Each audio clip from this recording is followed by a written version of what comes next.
Right, so I'm going to continue with this implementation, and we need to get the hash grid onto the GPU. So, opposed to using the offset array approach, I'm going to use the approach where I actually store each cell of the hash grid on the GPU directly inside this struct that stores an array of indices.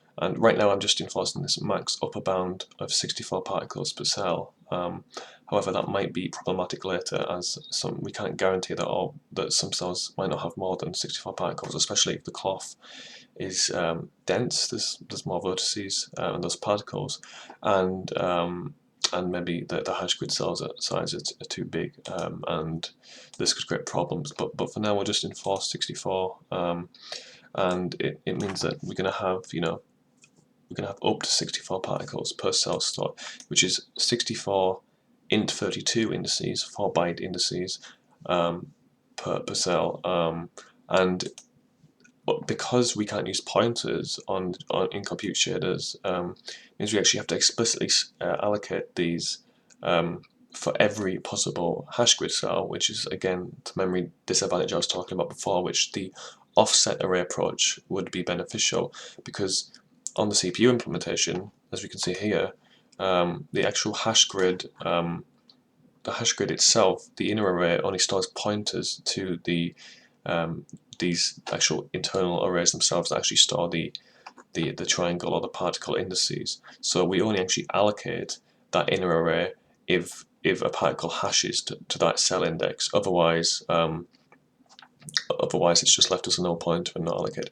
This does have a disadvantage that there's fragmented memory, because you essentially have a big long array of pointers to internal arrays for each cell, and maybe only one in, well, not one in 10 per per number of cells actually have allocated arrays. So through memory we're jumping from from one array past a bunch of null pointers to another array, so the indirections aren't very fast, but it saves a lot of memory.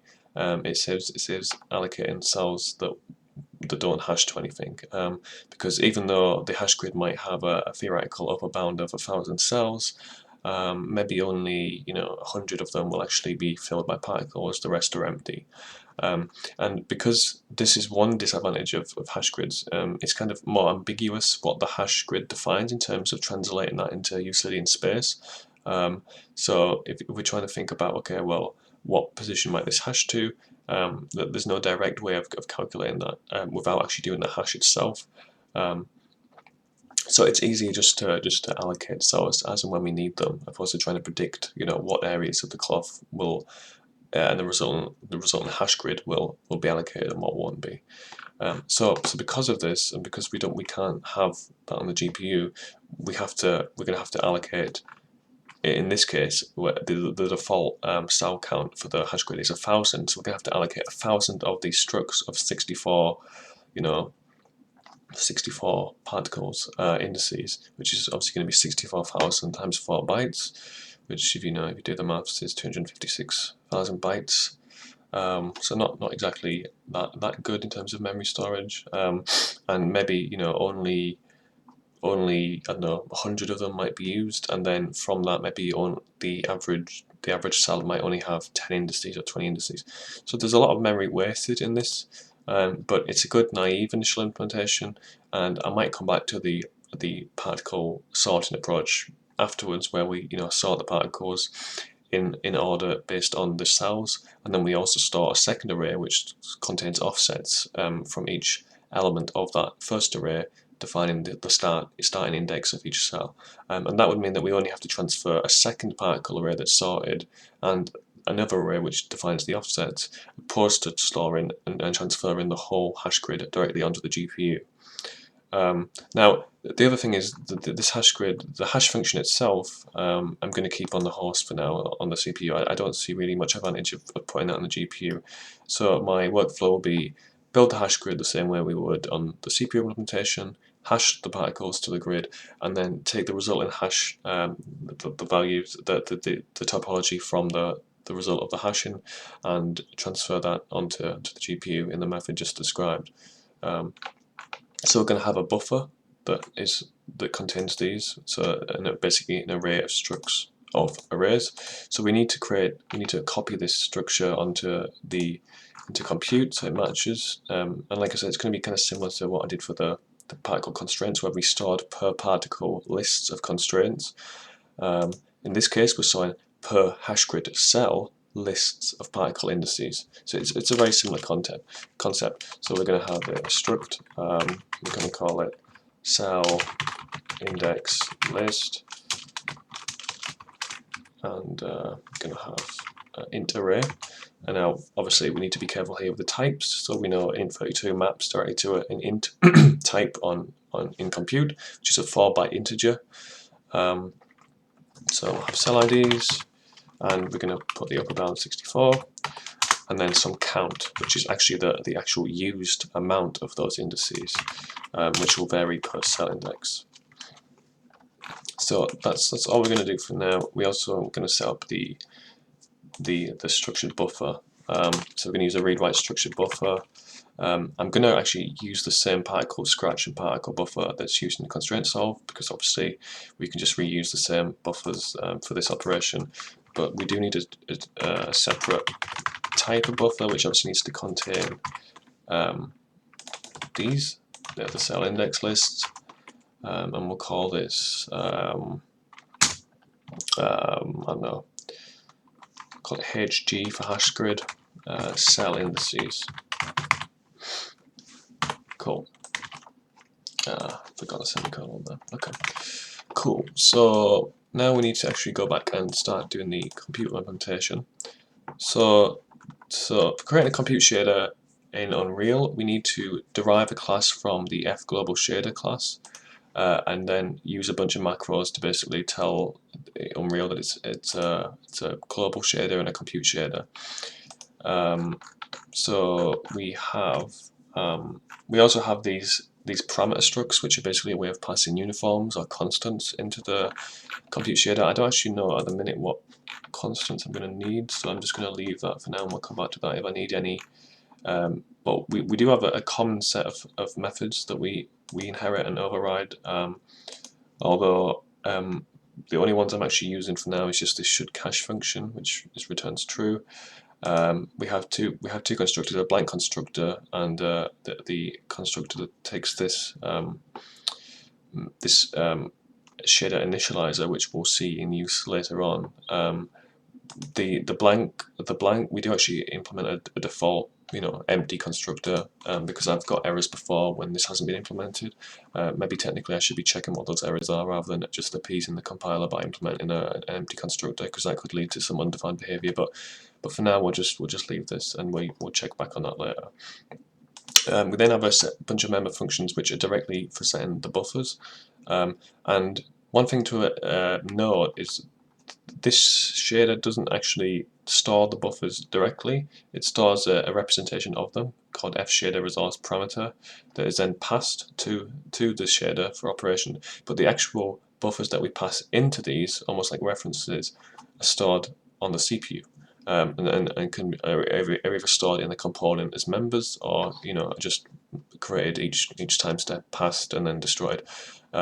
So it's kind of temporary, and this is like this is just another representation that then actually gets executed directly to the GPU, but the actual passing of data from the host to the device is done separately, which I'll show later. But yeah, so the whole concept is that these operations take place within the render thread, and we need to always get a reference to the RHI command list, or the render handler interface command list, which is basically Unreal's render API, graphics API abstraction layer. So depending on what architecture you're executing or implementing on, you could be calling DirectX compute, could be calling Vulkan compute, OpenGL. In this case, I'm explicitly testing it using DirectX 11, and shader model 5 is hard coded. But theoretically, this should be fine to implement onto any other compute, Vulkan, OpenGL, Metal. So yeah, as long as it can be abstracted and the API calls map the same, which the Unreal Engine interface does a good job of, it should be fine. So like it's good and bad, because it would be nicer to get more like specific system calls like related to DirectX, but then the abstraction layer is what enables the engine to work on so many platforms. So all these operations, like say in the render thread, and then we pass the actual. This is what I mean about the buffers actually being external. And they are represented by a UAV, which is an unordered access view, if you're familiar with compute shaders and DirectX. And this is basically the accessor of the GPU into the buffer. So it's actually what it uses to access and defines the view and the unordered access view, I guess, on the GPU. So we pass the UAV, and then this is then stored in the internal shader resource parameter, which has to use these layout fields for alignment. This is, again, there's a lot of macros in use here, which I'm not a massive fan of, but big code bases, big APIs use a lot of macros, and these obviously expand to quite large lines of code, in the preprocessor. But it's not perfect, but it's all right, So we'll implement this functionality based on what I've already done for the previous compute shaders. So I'm just so like I said, it's self-collision, point-to-point solve, obviously. Like I said, we're going to come back to the constraints. We have to do this declare shader type as this macro. Have the constructors. We can just put this should cache in the header directly, because it's just a static function. And we can just make it implicitly inline, blah blah blah. So the other important thing, after we've implemented these member functions, we have to do this. We have to call this macro implement global shader, and I've just put some notation here for reference. Basically, you just define the name, which is just the class name, and then we pass a path to the actual compute shader, which is in the plugin of the Unreal plugin. And as you'll know about compute shaders, maybe, is that we don't have to like divide the shader into different shader files. Like we have different entry points within the same file. So we have the Verlet integration in the same file, the solve constraints, the self collision, and we just define this entry point here as the string, as the name of the function. So we can just copy this self collision P to P, and yeah, and it's a SF compute. So that's the shader type. You'll notice this path here says plugin. This isn't actually a real path. If you look at the where is it?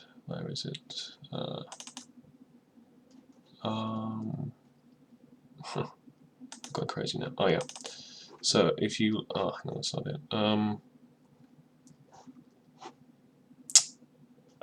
Man, where are we? I'm going crazy. Nope, that's not it. Okay. Well, here we are. Right. Okay. Right. So we include this iModule interface. Sorry, no. The iModule interface defines the plugin. We include the interface, the plugin manager, and this enables us to create a relative path to map the directory, the internal directory, to this path called plugin Verlet Cloth Mesh, and we use this so we don't have to worry about absolute paths on different machines. We're kind of mapping it internally into this plugin path, which can be used across different machines, so we don't have to worry about absolute paths. So it's essentially a relative path mapping. That's not important, it's just something that's useful, and it's something that Unreal uses for all its global shaders. So essentially a global shader is like it's basically a way of being able to create explicit shaders, compute shaders, fragment shader, pixel shaders, vertex shaders, geometry shaders. But I think any basically shader of the pipeline is supported, and it's nice that Epic actually provide a way to do this. And this API has got better over the past couple of years, I believe.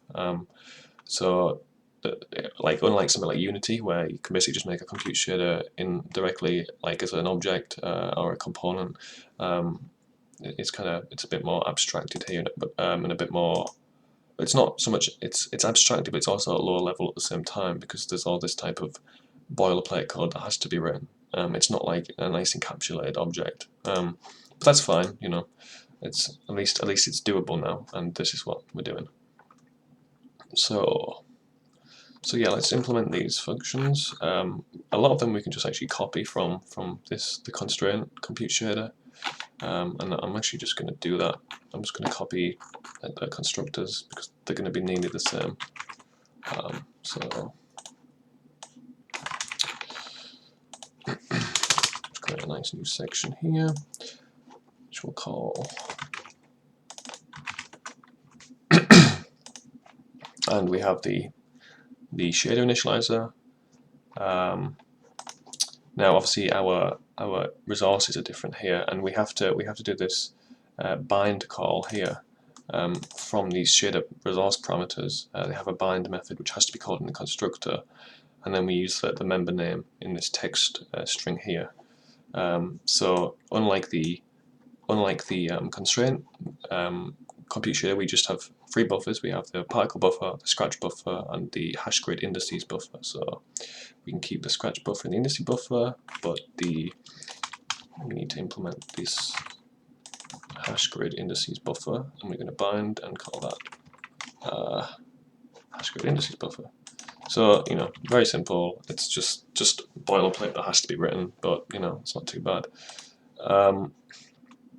Then we have this set uniform buffer, which is going to be used for the any uniforms. I haven't actually made a uniform buffer yet because, like I say, I don't think I need one for this shader, but that'll probably come back to bite me if I do need any uniforms.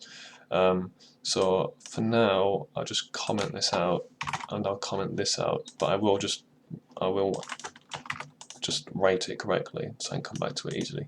So we pass in, like I say, we pass in a reference to the RHI command list, the render handler interface command list, which we get access to because we're inside the render thread when this is called, and we'll just pass a reference to this, and then we get the current bound compute shader, which should be the global shader that we've implemented.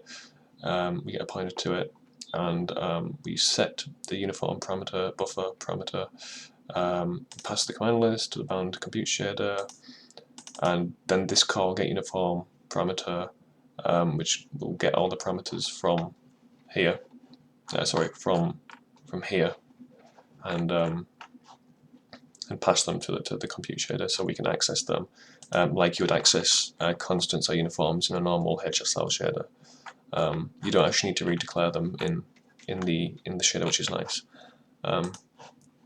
So we can, for example, the Verlet integration has this st, which is the subset time, or the time step size, and we just get that by using the Verlet integrate uniform, which is the name of the struct parameter that we declared up here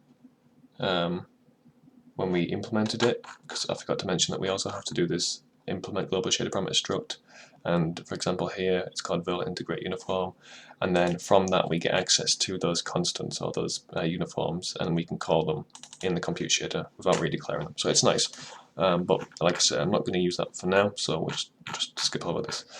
I spent ages talking about something I'm not even going to use, but that's just me. But I will implement it, like I say, so we need to get the correct type.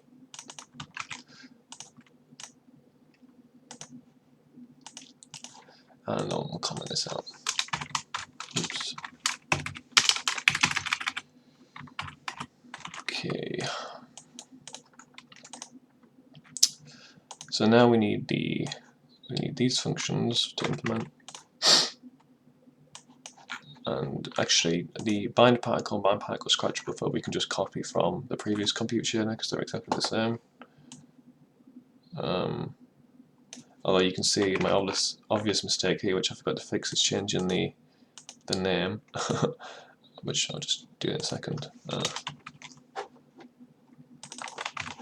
Also, one thing that is a bit of a pain dealing with such a large code base is that Intel license in Visual Studio just doesn't understand the implementation, and all these macros don't help the fact. So you get a lot of this green underlining, like hinting that you haven't implemented the function, even though you have. Although actually here it's worked. But then if we look up here, I've got all these green underlines saying it's not implemented, even though these member functions are implemented in the source. So it's something that, you know, IntelliSense for the most part actually is alright with Unreal, but stuff like this, it seems to struggle to parse, even though it's not actually trying to parse it any more than it currently was. So obviously just look out for compiler errors and ignore the rest. You know, compiler errors are the best way to find errors rather than IntelliSense predicting what my errors are based on such a complex code base. So like I said, we can just the particle scratch buffer and sorry, we actually got the wrong function there. We need the scratch buffer and the particle buffer itself. So 2 particle buffers. These are exactly the same. The only things that we need to change is the class name, and we pass the UAVs of them in and the command list reference. This unordered access view RHIREF is actually a pointer type. It's I think it's some sort of Unreal Smart pointer, if I remember rightly. And yeah, it actually has a implicit cast function operator in it, so you can just directly pass it as a raw pointer, which is quite useful. You don't actually have to call an explicit get raw pointer method like you do with, you know, for example, shared pointer or unique pointer in the standard library. So that's quite useful. Although again, it can make it hard to read because you're thinking that it looks like you're passing a smart pointer when actually you're passing a raw pointer, but it works. So it's not too much of a big deal. So yeah, so we set the this is all fine. So we have the particle buffer, the particle scratch buffer, and then obviously we have the hash grid indices buffer. But before we do that, I'll also copy the unbind buffers, which will be different.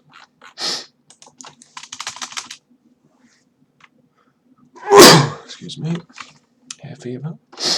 Okay, so we're gonna pass in this, and like I say, we don't need these. We need the hash grid indices buffer instead.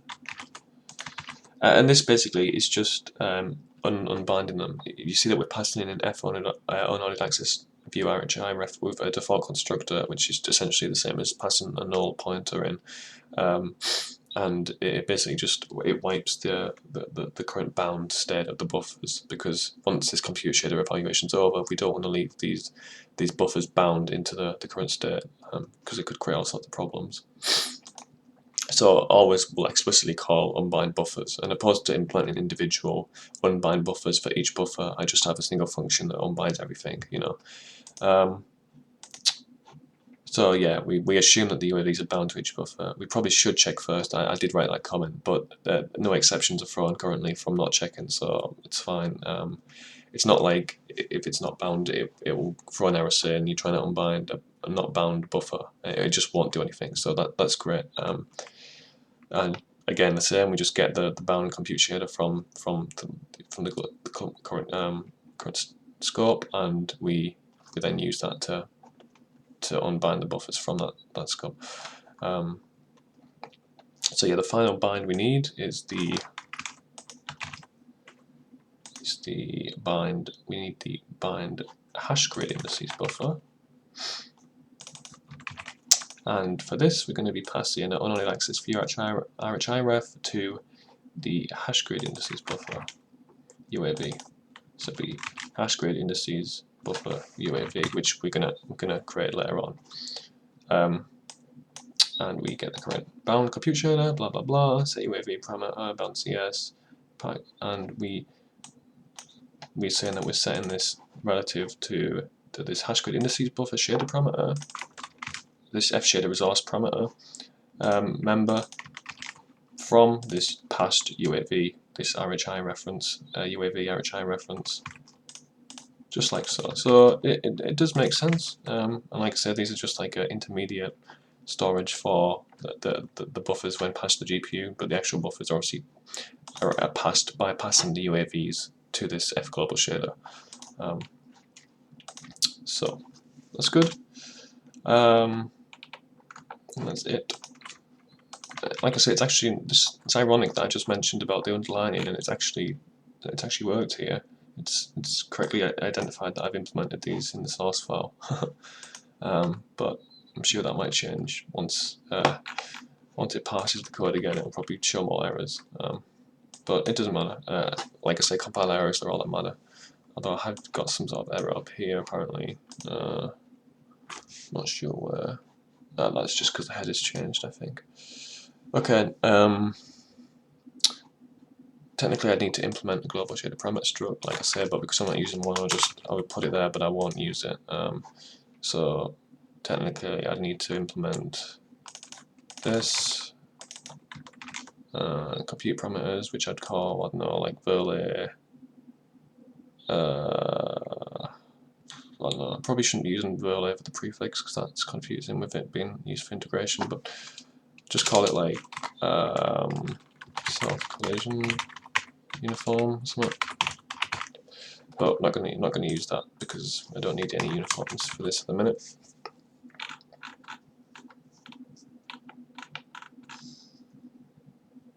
Just checking I've not made any mistakes because stuff like this can trip me up.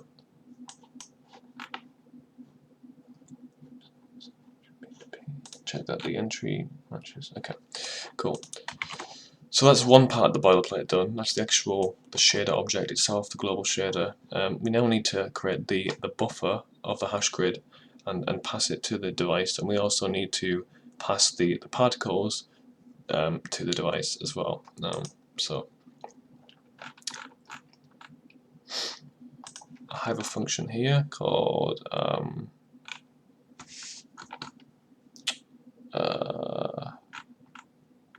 self-collision P2P device. Yep.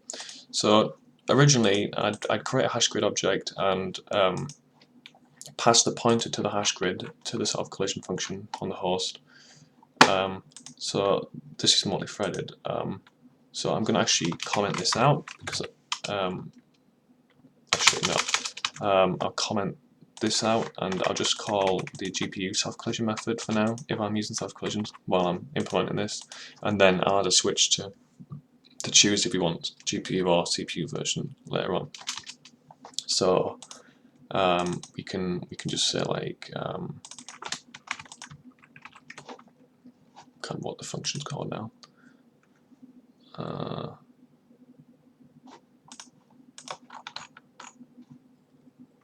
Oh god, this is embarrassing when you forget what the function's called. Oh yeah, self-collision P2P device. Okay. Can't remember a function that I named like 2 minutes ago. Self-collision P2P device, I'll just call that. Okay, let's implement it now. So I'll create the hash grid the same as before. We get the cell count and the cell size, which is what the user defines. The user defines these by properties in the editor, which is exposed by the uProperty system in the component. So like I said, this is the actual component that is based on the procedural mesh component, which is where all the functionality is implemented. And this is the device-specific data, and you can see that we have the RHI references. I was talking about these pointers to the buffers, the buffer resources, and the UAV references themselves, which are passed to the global shader that we just implemented. And then I also have some stuff like this T resource array, which is used to pass the original particle array into device buffer, which we'll go into in a minute. So I mean, this is the code from before. This is from the constraints. Yeah. And it looks quite messy because there's all these like CPU to GPU transfers or host to device transfers and then back to host, because at the minute the approach is heterogeneous. You know, I'm not doing everything on the GPU. I have to transfer the resulting state of the particles back to the CPU to then pass back to the GPU through the procedural mesh component interface. So it's a bit of a waste of time doing all these PCIe transfers and PCIe 4 will probably help speed stuff like this up, but like because the data size isn't too much, this is quite basic. It's not really a big bottleneck, but it's not ideal. And ideally, you know, we could either have a CPU path where we do all the calculations on the CPU, and then we pass the final state of the cloth to the GPU for the procedural mesh component, which then gets rendered, or we have a full GPU path where all the operations are done on the GPU, and then ideally the procedural mesh component could just get a reference to those buffers in the GPU and read them directly. Again, this is something that not having pointers in in compute shaders and pixel and fragment shaders in the GPU pipeline hinders, because stuff like this would be really simple with pointers, and instead everything is based on including headers that link to references and stuff, and it's and index offsets, and it gets quite messy. But for now it's fine. You know, this isn't a real product I'm making. This is just some fun, so you know, some learning experience. So this is where we set up all the compute shader state. We set these transition pipelines, which defines the resource transfer, like a read-write barrier where the transfers happen. We do the actual mem copies, which is similar to how you would do a mem copy in something like CUDA, the host device transfer, and etc. Then we do all the bind calls, which we just implemented in the global shader, and then from here we can dispatch the compute shader. So the actual boilerplate isn't that bad when you break it down. It just looks like a lot of code, and that's just because I have like 4 buffers here that are being bound and then swapped every iteration. But we'll get to this. So for now, we're just going to hash the particles like we would in the soft collision code on the CPU. But then we're also gonna like pass it into a GPU form. But opposed to storing this as a member in the component, I'm just going to store it as a local and pass it directly, because, like I say, as this needs to be reconstructed every step anyway, I don't see any point. There's no need to store it in the component. There's nowhere else I'm going to need to access this. There's no other function that I'm going to need to access this from. So having the lifetime bound to this call is all that's needed. So there's no need to store it externally as a member.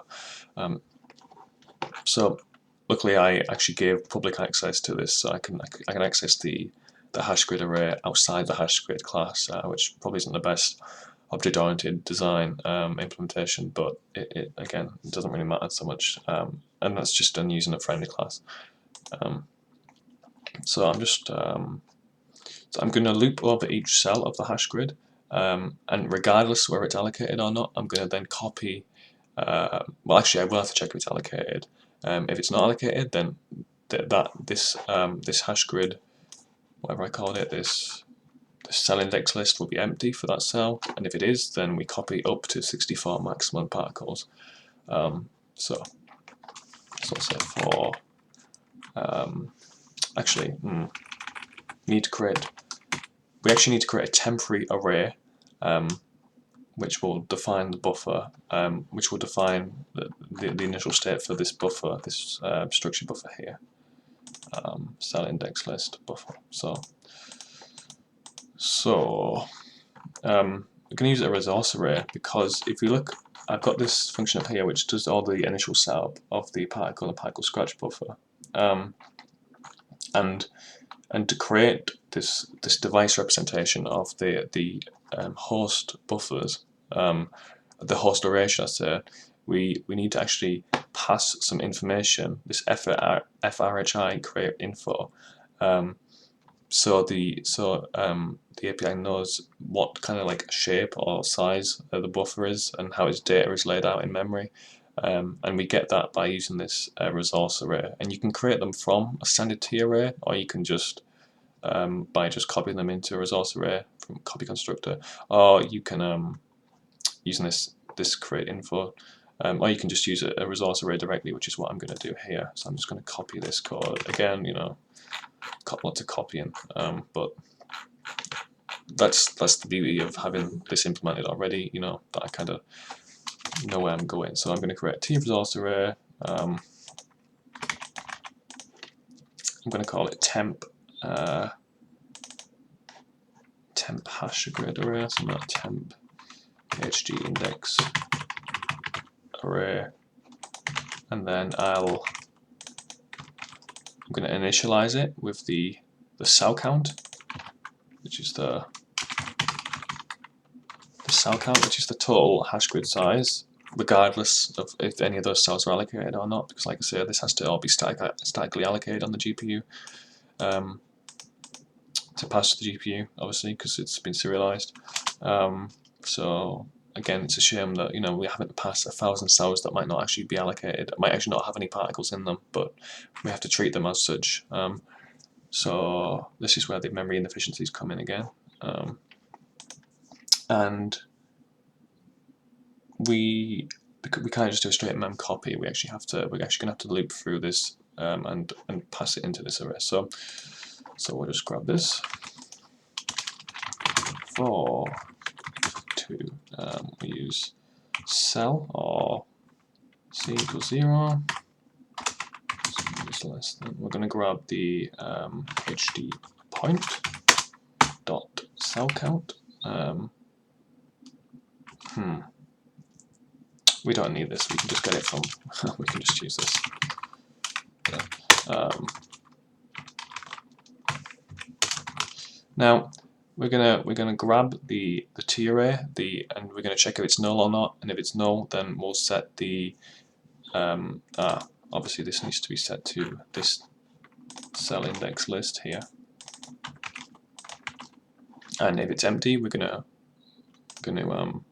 set these cell indices to zeros, otherwise, or negative ones actually, so we know that they don't actually point to a real index, and we'll set the count to 0. We could actually just leave it unallocated and set the count to 0, although we risk passing uninitialized integers onto the GPU, which could cause problems. But assuming this count is set to 0 directly, it should be all right. So we're gonna get a reference to the cell the cell from the hash grid. So we need T array. Actually, I can grab const T array. The Verlet Cloth particle.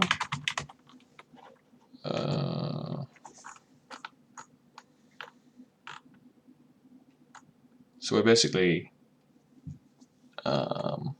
just getting this, yeah. So it's a Verlet Cloth particle. It's actually an array of pointers to particles, and that's actually one thing I haven't covered. The hash grid itself doesn't actually store copies, obviously, of the particles or the triangles. It stores pointers to the particles, which themselves reside in the memory of the component. This is the main particle array here, this T array of particles. The same for the triangles, the same for the constraints, blah blah blah. This is where all the memory resides. Sorry, all the actual the intrinsic data resides, and the hash grid is basically storing pointers to these. Now theoretically the hash grid should be storing indices, and this is what I'm mapping these to onto the GPU. But on the CPU side, we can just store pointers to the particles directly. We don't need to say, oh well, we'll just store indices. It'd be more efficient too, I guess. You'd say 4 bytes, but it doesn't. It's just 2 ways to do the same thing, and on the CPU you can store references and pointers, so it makes sense, So we're going to grab this, and we're going to grab pointer, and we'll say cell list or whatever.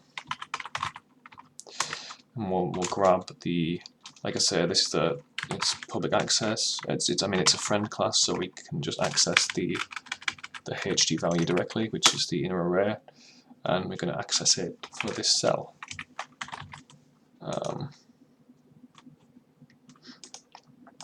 And then simply, if cell list is no pointer. Oh well, actually we can just use if not cell list. Then we're gonna set we're gonna set this count to 0. So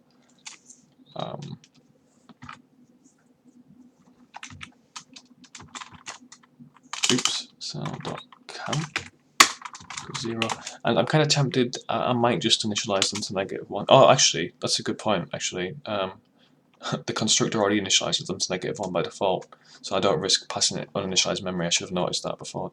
So yeah, that was a good idea of me back before to actually have this set the cell IDs to -1 in the default constructor. Because as you can see, I'm not explicitly calling the constructor when this array is created. Actually, they're actually being added uninitialized. It'd be much more safer to add initialized. I can't spell initialized, obviously. Oh yeah, I can. Okay, so so when we call add initialized, it will call the default constructor, setting all the indices to -1, and therefore we don't have to worry about the empty ones. Oh, I can't spell initialized. How stupid am I? Okay. Oh, it's add defaulted. That's the call. So yeah, obviously calls the default constructor, and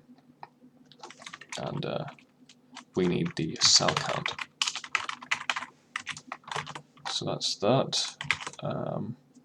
Nice and safe, and then we don't have to worry about this. We can actually just put this on a single line if statement just for tidiness. So we set the count to thing. Else, then obviously they must have you know, particles in the cell. So we need to pass those indices into these cell IDs here for up to 64.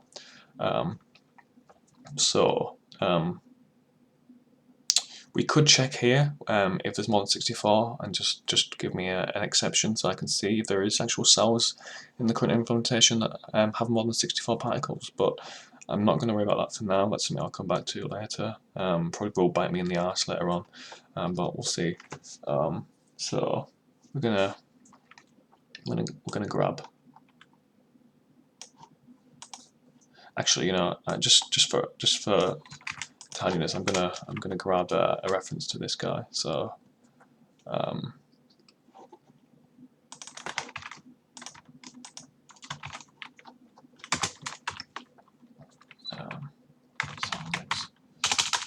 I'll call it yeah. So just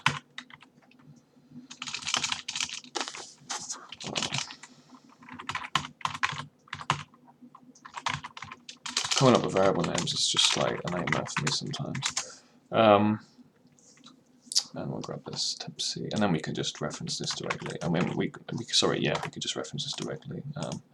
So we can just use this, and it avoids, you know, all these indirections. Else we want to loop over this array and set. So we say for int. Hang on. Right, yeah. We need to first of all check how many particles are in the hash grid cell. So we'll say int point count equals cell list dot null, and then if point count. Actually, yeah. Actually, I'm gonna set point count to 0, and then we're gonna say if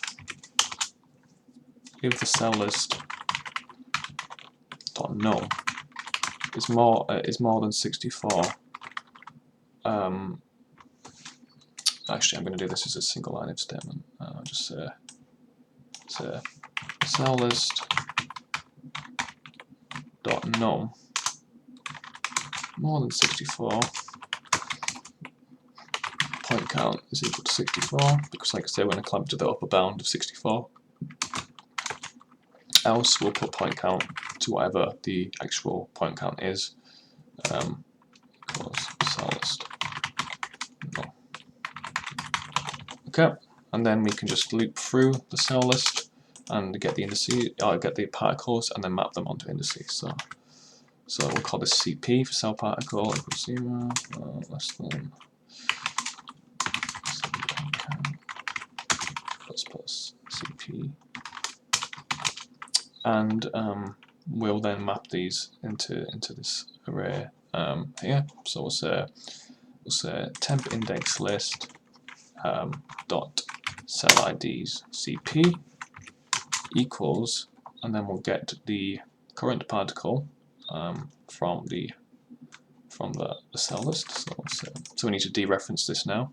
And remember, this is a pointer to an array. So first of all, we dereference the inner array, and then we get the actual array dereference itself, so use CP, and then that gives me a pointer to the particle, because like I said, this is actually a pointer to a Verlet Cloth particle, and then from that we can get the ID. And the good thing is that the IDs are aligned to the actual the indices of the particle array in the cloth component, so we don't have to worry about any misalignment issues. Thank God, because that would be a bloody nightmare to deal with. So yeah, we get the IDs and we store them, and then we can also store the count obviously as well. So we can also store the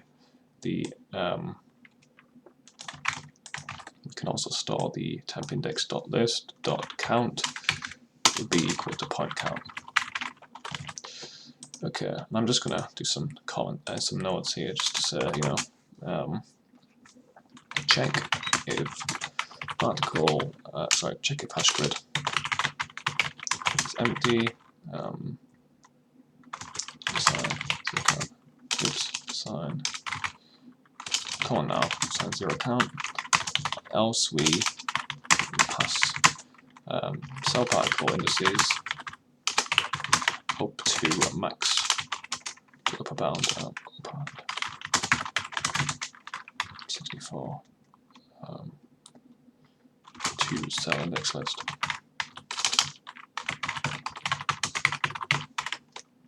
Alright.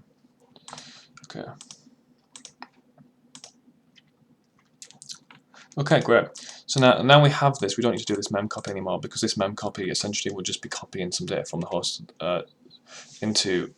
from the component as it is currently into this resource array, which I've just essentially done in this loop, so we can get rid of this. And like I said, the fact that we're using the resource array, actually, this is am I using? Oh yeah, the resource array. Sorry, God, confusing.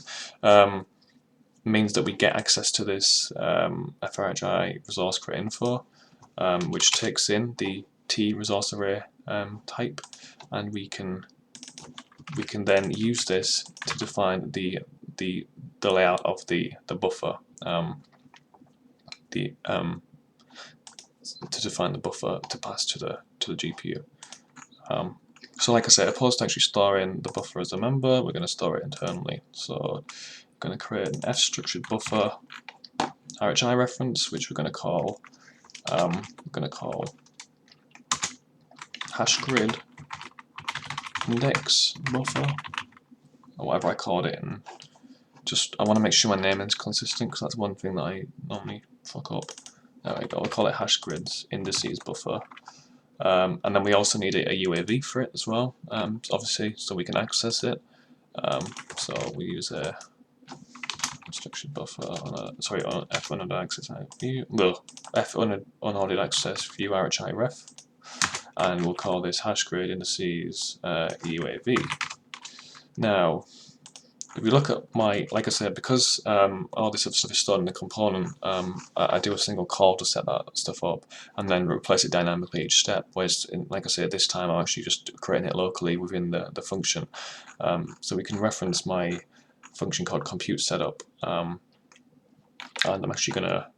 We see here I probably should be doing this safe release stuff first to check if any of these have been allocated before, which obviously they will have been on the last step, and we can deallocate them and then recreate them. So like I said, we've just basically done this stage here where we create a resource array. In this case we mem copy from the T array into the T resource array, and from that get the info. It's a bit wasteful that we have to do that mem copy just to get this essentially this layout object which describes the memory layout.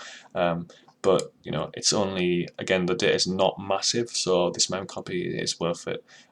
Just to be clear, this is not a mem copy from the device, from the host to the device. This is just a mem copy on the host from this T array into this T resource array, just so we can get this F resource create info, FRHI resource create info, which we then use to pass to the buffer, which describes the layout, and then from there we will pass from the host to the device.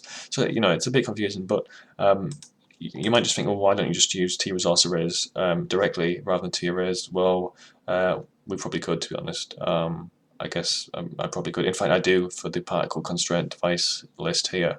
I do just use a t-resource array, and that's exactly what I've done down here in the actual function implementation of the temp index array. It's just a t-resource array. I don't actually create a t array and then map the t-resource array to it. So yeah. So after that, I'll just copy this so I can reference this. We don't actually have to call safe release for the particle buffer and the particle scratch buffer because they're actually only created once, and then updated dynamically, which is what we're going to do here. We're going to update them by mem copying.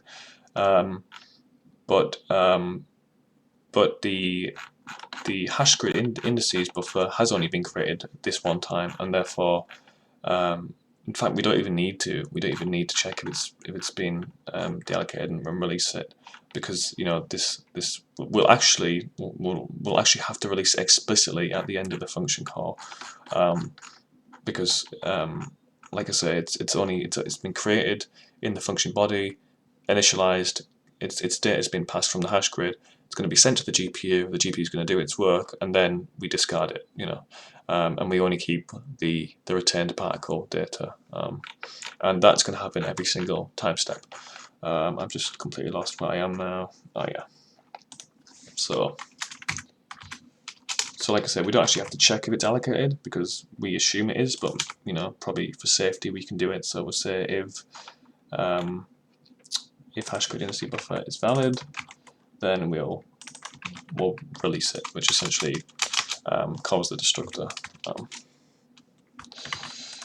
But we know that we haven't done this yet. So okay. So basically that's all it's done, and then we have these calls here, which I'm going to copy just for reference. Again, you can imagine doing this the first time, it's a lot of work, but having the code already up there for other buffers and UAVs before, it makes life much easier because we can just copy them and reference them. Because this is actually the first time I've done a computer implementation for like 2 months now, so I'm already a little bit rusty about these, which is why I decided to record this and stream it, possibly for reference, for helping people in the future, because it is such a kind of not messy, but boilerplate heavy code to write. So we have the constraint buffer, like this is like I'm referencing, so we use this constructor basically. So the create structure buffer call, it's not a constructor, but it returns a structured buffer reference. So create structure buffer, we need it to be the size of, this is where we define the actual memory size itself, and then we pass the info from the resource create info here. So actually I need to change this. This should be the temp HD, temp HG info, which will pass. This is just reference, so I can just ignore this. So we're gonna make it the size of this struct, which the size of the cell index list struct.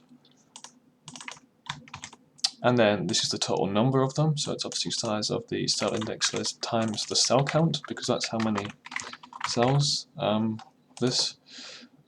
we define that we want unordered access because we're going to be creating a UAV, and we pass that FRHI resource create info in to define the memory layout. So that's the structured buffer RHI reference, which is, like I say, it's just a smart pointer, an unreal smart pointer to an F structured buffer type FRHI structured buffer, which is, like I say, is the host implementation of the buffer, which will then be passed to the global shader to pass to the GPU to execute and work on the data. So that's that, and then the UAV, and we could just reference this, which I've copied from the particle UAV, which I did above. And we call this we call RHI create unordered access view, which again we need to pass in the buffer that we're using. So this is the hash grid indices buffer, and then we have these two parameters, which is use the UAV counter and append buffer. So the UAV counter we do use, that's true, and we don't want to append the buffer, so it's false. and that's that. So that's the setup done for the buffer. So essentially, we've got the hash grid from its original format, and we've mapped it into an array of these cell index list types, which enables us to pass an array of arrays, essentially, or in this case, an array of structs of array to the GPU to store each hash grid cell indices so we can access them on the GPU. And now we need to actually update the particles relative to this call, and then do the actual dispatch of the GPU, the compute shader to the GPU. And then also we actually need to implement the compute shader itself. So still a lot more work to do yet. So this is the cell indices.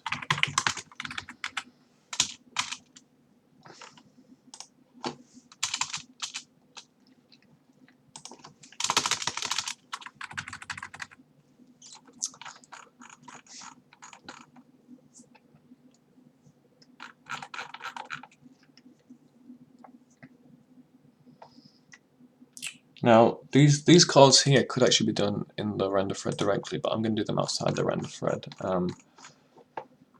Then we need to actually call this, like we need to create a Lambda function, which is then going to be passed to the render thread and executed on the render thread.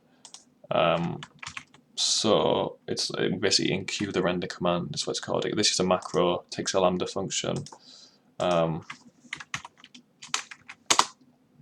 Oops. What's going on here?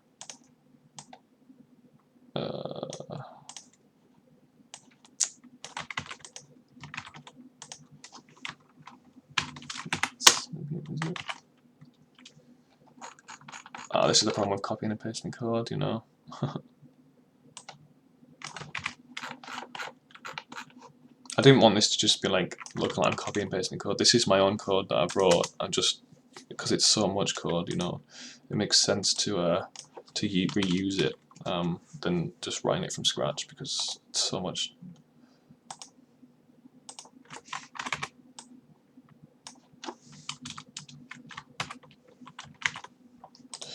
Okay, so this is the actual Lambda body where the render commands go.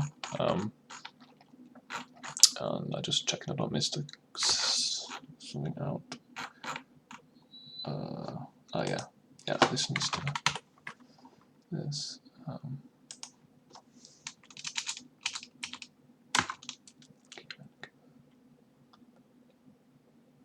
Yeah,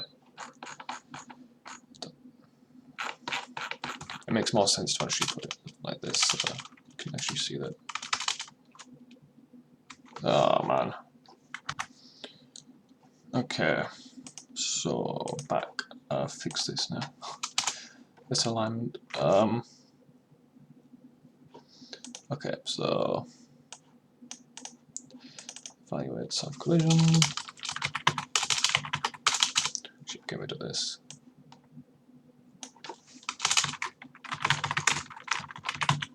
You can do like a call to check if you're in the render thread, but the fact is, if you're in this Lambda body, it should be passed to the render thread. So we just assume that any operation that we call now is called on the render thread. So what we're going to do now is we're going to get, like I said, ideally the particle buffers reside on GPU until the end of the time step, but because the implementation at the moment has a mix of CPU code and GPU code, at the end of every GPU operation I'm passing those particles that data back onto the CPU, like doing a read back. So for now I'm going to just re-implement that approach where I then read the current state of the CPU particles, the particle array, which is based on this component. Like I said, the array in this component, the particle array, and I'm going to read that into the particle array and the particle scratch array, and then pass that back to the GPU along with the hash grid cell indices buffer that we've created and filled. Again, not done this myself in a couple of months, so I'm actually going to use code that I've already wrote and adapted.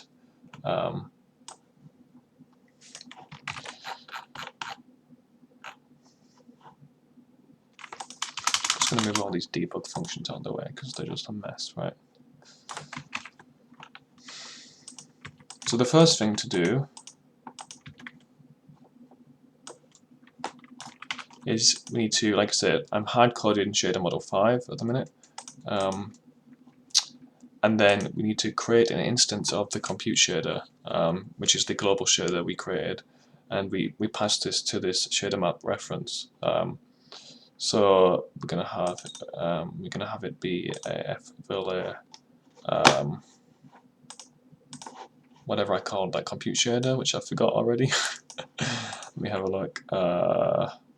Oh yeah, Verlet self collision P2P compute shader. There it is. And we'll call this self collision compute shader, and then we get the current global shader map for this feature level, which, like I said, is shader model 5, hard coded at the minute. And then we using the command list, we then pass this compute shader to it. So we basically, this is essentially creating an instance of the global shader.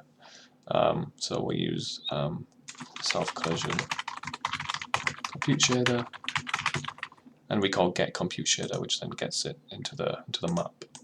So it's almost like a hash map basically of all the current bound shaders, and we're just adding this compute shader into that, adding an instance of the global shader into that, and then getting it, and that's going to be what we're defining the buffers for, and any data into in the context of these next calls.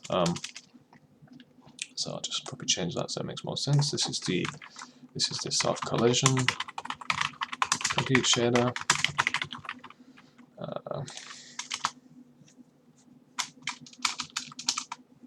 Right. So now we need to define some barriers. These are actually, yeah, I forgot. These are actually legacy now. You get a warning compile time. I'm not sure what the replacements are. I haven't really had a chance to look at the Unreal 5 documentation yet, if there is replacements for these yet. But essentially these are like kind of like barriers, essentially, host-side barriers that define the transition from like to copy to or to write to from the host, and we actually have to use this. This kind of doesn't make sense that we use compute to compute because it kind of hints that the data is already on the GPU. But that's the enum we use, and we need to create these transition resources for every buffer that we're going to update, and we're going to update the buffers through the UAVs, the unordered access views, obviously. So in this case, I just have 3. I have the main particle buffer, the particle scratch buffer, and the hash grid cell buffer, which is this hash grid indices UAV. Okay, so now this is where we do the actual copies of the host data to the GPU. And like I say, technically it should reside in GPU memory already from the previous GPU operation, but because the heterogeneous operations of CPU and GPU, we have to assume that the GPU data is being read back to the CPU. Therefore, we're going to fetch the data from the CPU, copy it back to the GPU. So yeah, it's a lot of CPU to GPU transfers, host device transfers, whatever we're going to call it, same thing in this context. But yeah, it's actually saying that this is not right for some reason. Hash grid.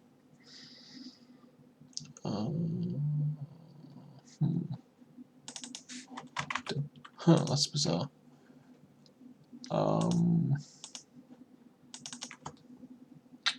That's bizarre.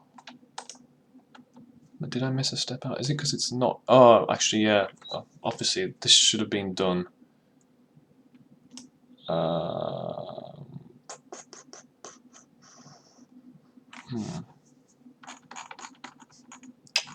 Where have I gone wrong? Where have I gone wrong? So yeah, it's not an issue that this is in the because this is stored in the component which isn't in the render thread. Although it's passing it by. Yeah, it's passing it a copy of it actually. So it can get access to this, which is stored in the as a member component.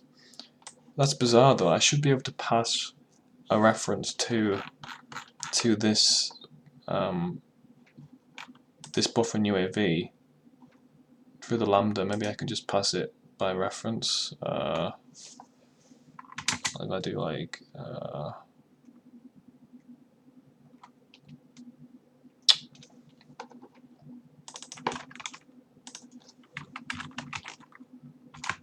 don't know if it let me do that or not.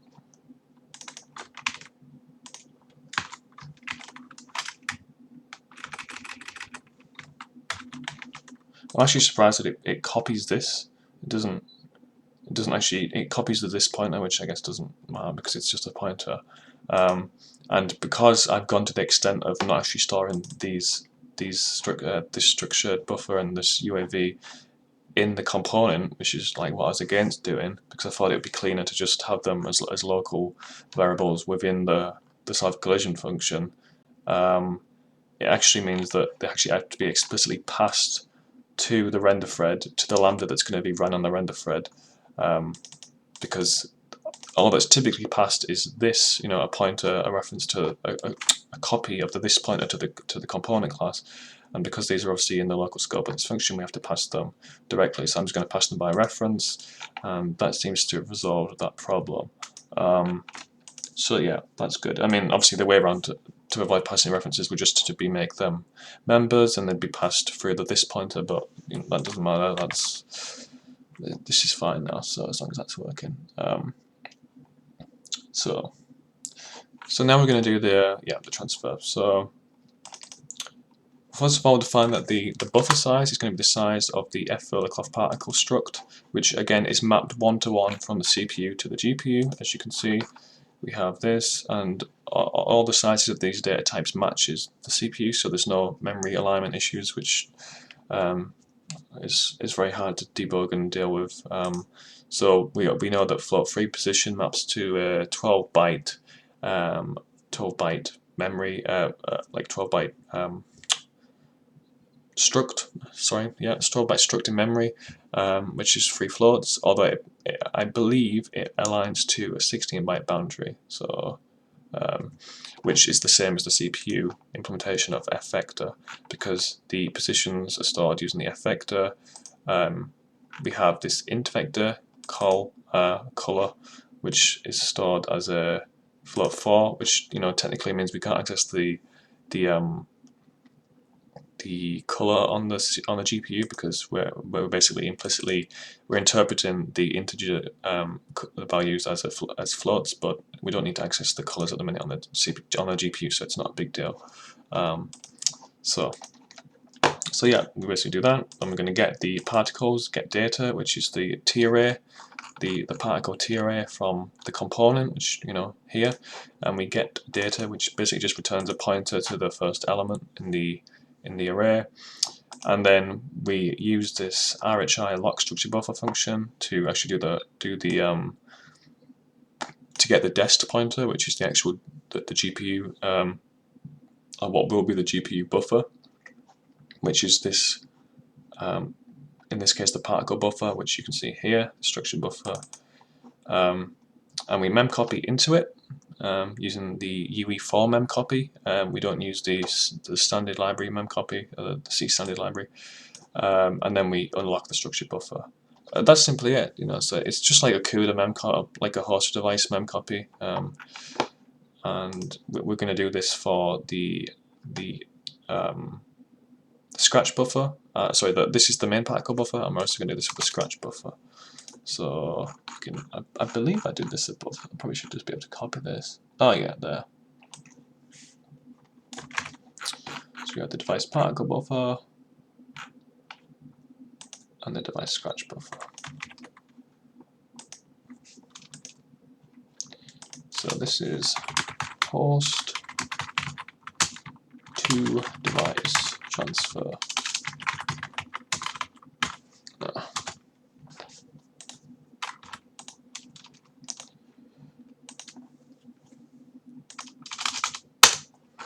Okay, now we need to copy this array or buffer, this resource array up here, which is the hash grid indices, to the structured buffer indices buffer of it, like we just done for the particles. So this is going to be host host hash grid in the, whatever I call this temp index array. So host hash grid index array to the device hash grid indices buffer. Technically, probably should call it the hash grid cell indices buffer because it's per cell, but we know what it means, so who cares? I'll be watching this back in a month's time crying, thinking, how the fuck did I write this code? So, you know. And what was I thinking when I was naming the variables? More like, okay, I'm trying to remember now. Okay, yeah, we need to get the source, so this is going to be a type of cell index list, so we need to get the first one.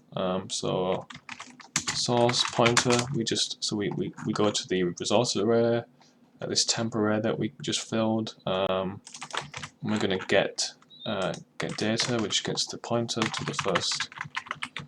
Essentially gets the data array. If you know how stud vectors implemented in C++ standard library,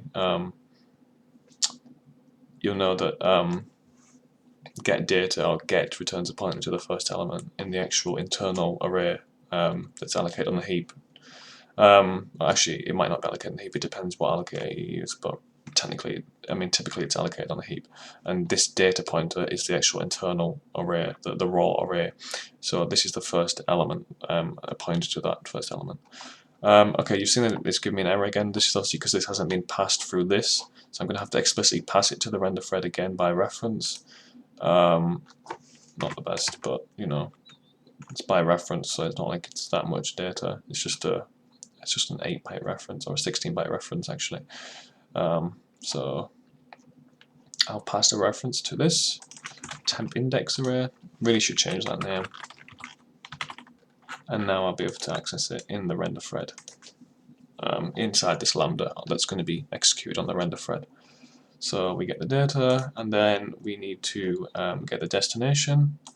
So yeah, I forgot to mention as well, we have to, I mean, technically you don't have to do an explicit reinterpret cast or pointer cast, because this RHI lock structure buffer returns a void pointer to the buffer, and if you know from C that you don't actually have to explicitly cast a void pointer to the type, because when you call malloc, usually you get a void pointer, and some people explicitly typecast that into the type that they're allocating, which you would do in C++ using a reinterpret cast, but you don't actually need it per se, but it's just nice to be explicit. So you know, we're gonna do the same here. So we're gonna say cell index list dest equals a reinterpret cast of this pointer type, obviously, cell index list pointer, and then we're going to call this RHI lock structure buffer function, which is going to get the structured buffer that we created up here and pass to the render thread. So it's the hash grid indices buffer, and we explicitly pass the offset, the size, which shit, I need to actually get the size first. So the size is obviously easy to calculate. Let's call it HG buffer size, and it's obviously just the size of this struct time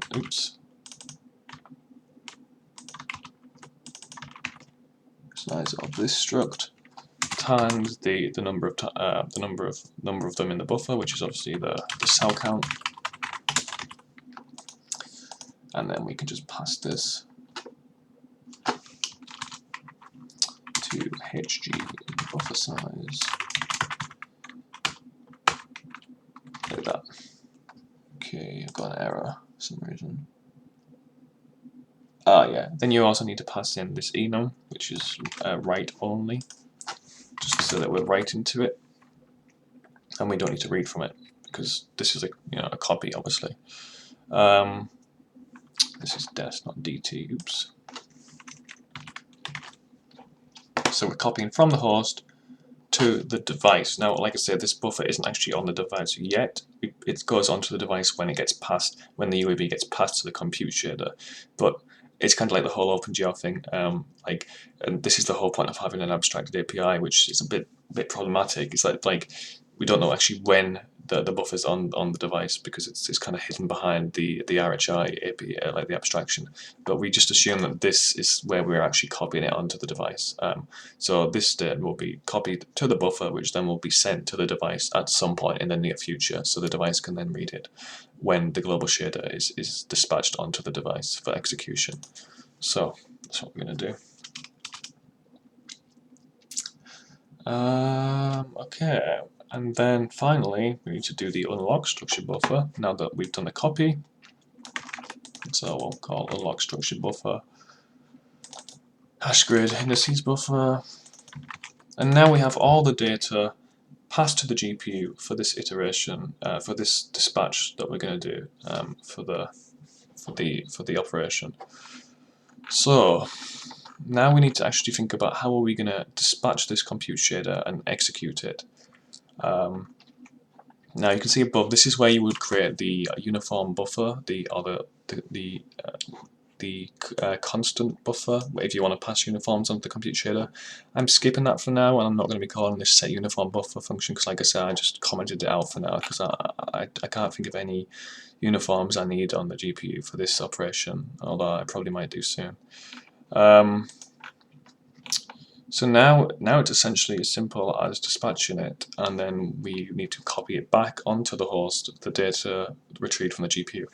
Now I'm going to actually copy all this code from the constraint solve, because this is similar to the same operation, the Jacobi solve which I mentioned before, where we are reading from a scratch buffer right into a current buffer, and then we're swapping them at the end of each iteration to prevent data races. And because we can't just swap pointers, we have to do a different way of swapping.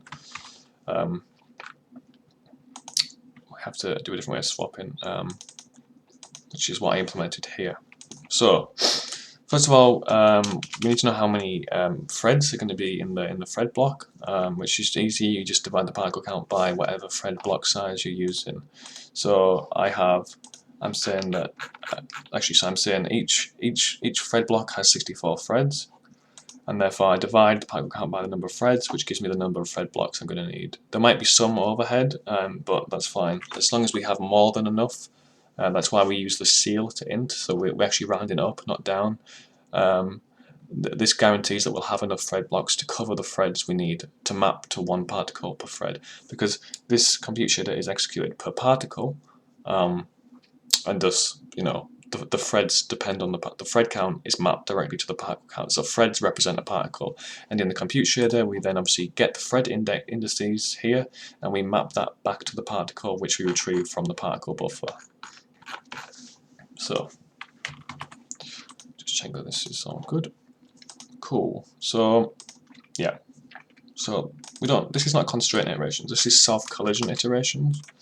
And like I said, Gauss-Seidel actually has faster convergence because it re-injects the new computed values back into the same iteration for the remaining particles, and thus its convergence is faster. Jacobi doesn't do that, but it's thread safe, so you're paying thread safety versus convergence, and there's lots of research and studies out there about the convergence of Gauss-Seidel versus Jacobi and ways around it. There is other ways to do this type of relaxation in parallel. You can use like a graph coloring approach, which is where you separate the particles into groups or pairs,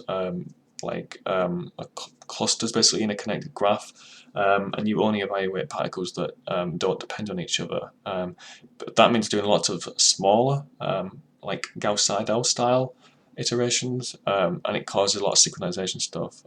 That type of approach is usually used in more offline, like Gauss-Seidel parallel operations. It's also known as a red-black approach in more like fluid simulations, because you can divide like a grid into cells that are red and black, and you can like basically switch between the cell coloring, and guarantee that there's going to be no data races.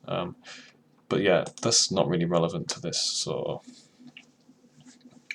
we're going to dispatch the compute shader initially, and we'll worry about swapping the UAVs in a second. So basically, now we know how many thread blocks we have. We basically just we need to actually create the compute shader first. Well, we've done that up here though. So am I missing something? Okay, yeah, I'm not missing something. This is obviously me being a dick again. So yeah, we have the compute shader up here, which we create and pass to the shader map reference. And we just dispatch it.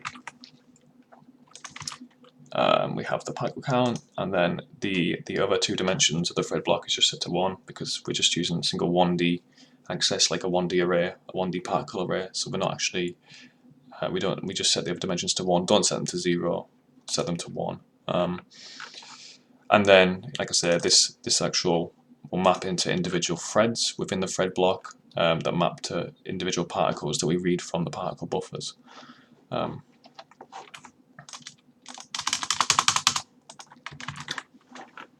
So yeah, we get the thread IDX X, which is this first component here, and each thread block will have 64 threads, which then we get from the particle scratch buffer, the index.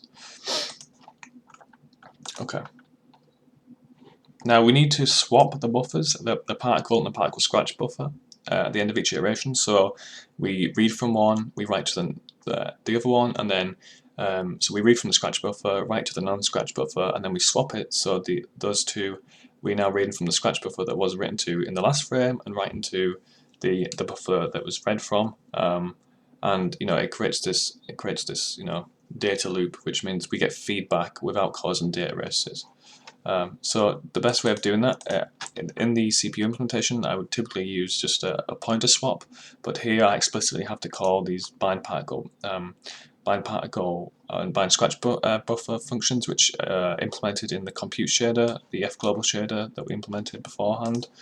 And all we're doing is basically just swapping the UAVs around. So we swap. So if 2 mod 0, so like we assign the particle buffer the scratch buffer and the particle scratch buffer the particle buffer, essentially swapping the UAVs. And then for the other frame, for the other iteration, we just set it back to the original state where the particle buffer has the particle UAV and the scratch buffer has the scratch UAV. This is just an easy way. So, for example, if we have 4 iterations, we'll have 2 iterations where we'll have the first iteration that reads from the scratch buffer, the original scratch buffer, and then swaps to the other particle buffer, and then the next iteration will read from it, and so forth. So that's all that this does. Just a nice way to swap the buffers. And like I said, this is equivalent to pointer swapping because essentially we're not actually reallocating anything or moving anything about. We're just swapping the UAVs, which are essentially the accessors, or you can see them as the pointers per se on the GPU that enables access into the buffers to read from and write to.